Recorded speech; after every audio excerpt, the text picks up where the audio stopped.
Florida just joined Utah in banning fluoride in the state's drinking water, despite the long-standing scientifically proven effects that fluoride strengthens teeth. Our Surgeon General, Dr. Joseph Ladapo, has really led the charge by going to counties and saying forcing fluoride into your water is actually not good. There's risks associated with that for pregnant women, for young people, for kids.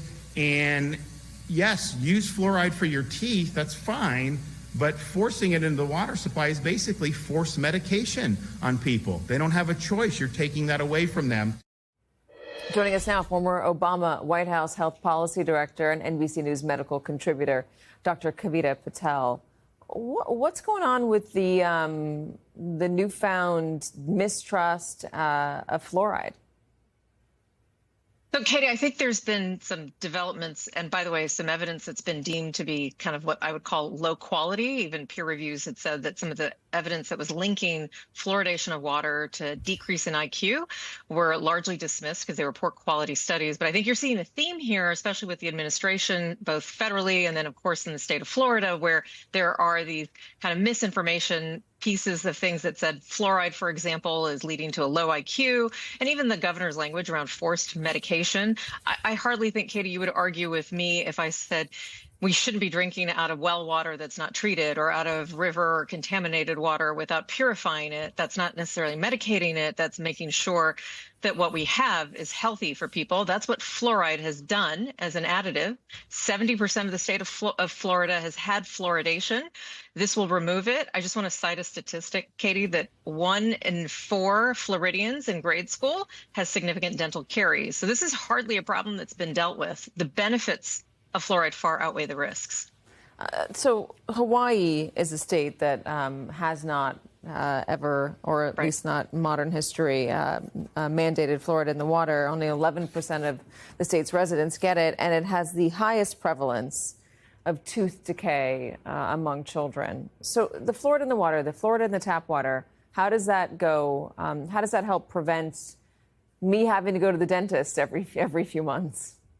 Yeah, and you hit on the most important point. And I do think that just to give credit where there is evidence that, yes, if you obtain regular dental visits from kind of the time that you are a toddler, then dentists are putting fluoride on your teeth. I'm sure, Katie, you've seen that with your children, my children, and us as adults. So the fluoridation that we get on our teeth, as well as in our diet, if you have an adequate diet, is sufficient. However, for decades, we know that, like you cited in the state of Hawaii, and by the way, many states still in the country, that when you have lower levels of fluoride in the water, that's not because people are now also then going to the dentist. And so the fluoride in the water helps give you the fluoride in your system that you need to prevent tooth enamel deterioration, tooth decay that leads to cavities.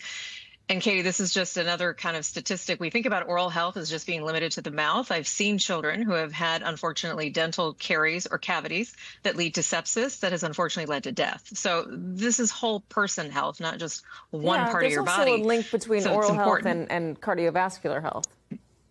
Exactly. It's not limited. I think dentists grimace when they think that what they're doing is just limited to the mouth or to the mouth cavity. It's linked to all of your health, including mental health. So fluoride in the water was done as a nation's call to respond to a public health crisis, not just in the form of tooth decay, but all the other problems that are linked to tooth decay. And so fluoridation in the water, by the way, has been a goal for several decades. We've made progress in the United States, and I'm fearful that, like with other pieces of public health, we are actually reversing that progress. And now we're not even sure that we're going to have the data systems to be able to know what deterioration we have, because parts of the CDC have been taken down that monitor oral health.